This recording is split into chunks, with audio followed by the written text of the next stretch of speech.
পশ্চিম পাড়ার যে টাকাটা আনার কথা ছিল মিজান ভাই, অনেক বড় বিপদে পড়ে আপনার কাছে আসলাম ভাই। আমার যদি কয়টা টাকা আওলাদ দিতেন। আরে টাকা দেয়াই তো আমার কাজ, কিন্তু আমি তো আওলাদ দেই না, আমি দেই লাভের উপরে। যদি লাগে তাইলে ক। আরে ভাই, মিজান ভাই কি মাগনা টাকা দেওয়ার জন্য বসে আছে নাকি? মিজান ভাই তো ব্যবসা করে, লাভ তো দিতেই হবে, লাগলে বুঝে শুনে কন আপনি। ঠিক আছে, কি আর করার, তাহলে 5,000 টাকা দিয়েন। টাকা লাগবে সমস্যা নাই, টাকা লাগলে টাকা নিবা, কিন্তু মাসের 1 তারিখে কিন্তু টাকাটা বুঝাই দিবা। ঠিক আছে ভাই, আসসালামু আলাইকুম। আরে অজয়, উজ্জ্বল তো অনেক দিন হয়ে গেছে টাকা নিছে, ওর তো কোনো খোঁজ খবর নাই। তাহলে আপনি একটা ফোন দেন।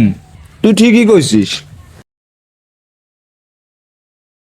ভাই একটু সরা করে কর, নাহলে টাকা দিবেন না।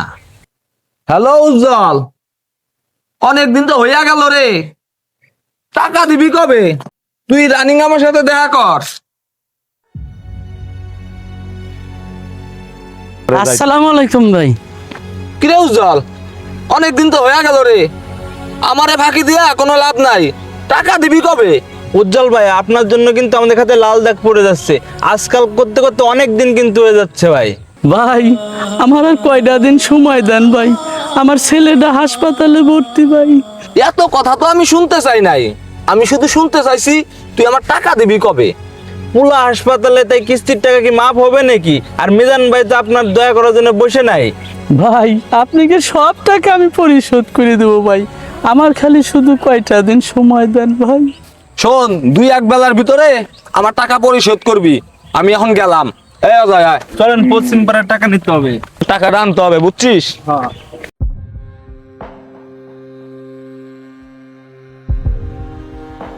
আসসালামু আলাইকুম ভাই, মন খারাপ করে বসে আছেন, কি হয়েছে?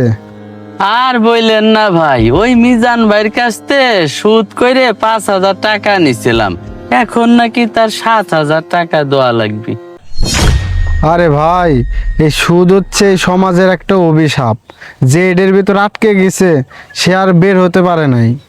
আর আপনার মতো গরিব মানুষের তো এই সুদ থেকে বের হওয়া খুবই কষ্ট। এখন কি যে করব ভাই, বুঝতে পারতেছি না ভাই। আপনি চিন্তা করেন না ভাই, আমি মিজান চাচার সাথে কথা কবনে, আপনি এখন বাড়ি যান। আরে অজয়, কুদ্দুসে যে টাকাটা দিলি, টাকাটা আনবি না? ও তো খুঁজেই পাইতেছি না ভাই। আসসালামু আলাইকুম মিজান কাকা। ওয়ালাইকুম আসসালাম। কি ব্যাপার ইমন, কিছু বলবা নাকি?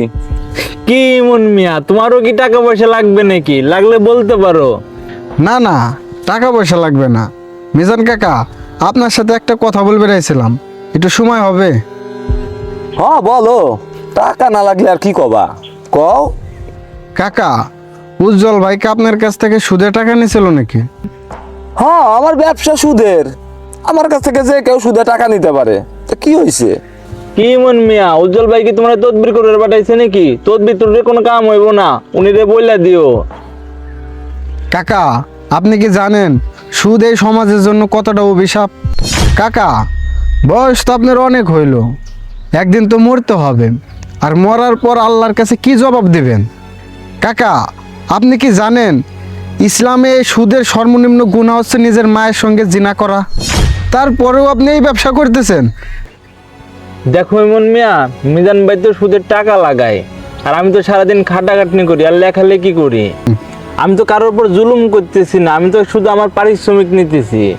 ইমন মিয়া, তাহলে কি আমার এই কি গুনাহ হচ্ছে? অজয় ভাই, এই জায়গাটাই তো আমাদের বড় ভুল।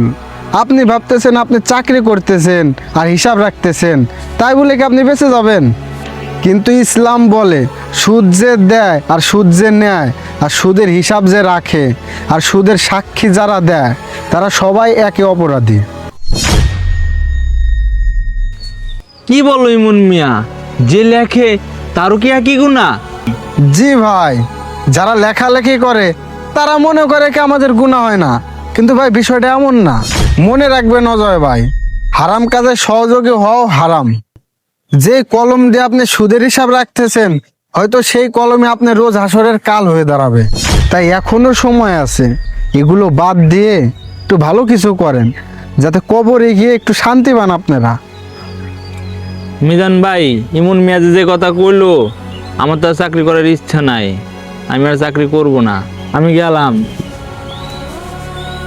কাকা আর ছোট মানুষ হয়ে আপনার অনেক কথা বলে ফেলাইলাম। আর উজ্জ্বল ভাই টাকাটা ওইটা আমি আপনার দিয়ে যাবো নে। আপনি থাকেন, আমি গেলাম। আসসালামু আলাইকুম।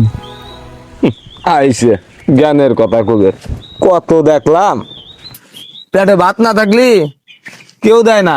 আমিও ছোটবেলায় না খেয়ে থাকতাম, আমারে কেউ টাকা দিয়ে এক মুঠ খাবার দিত না।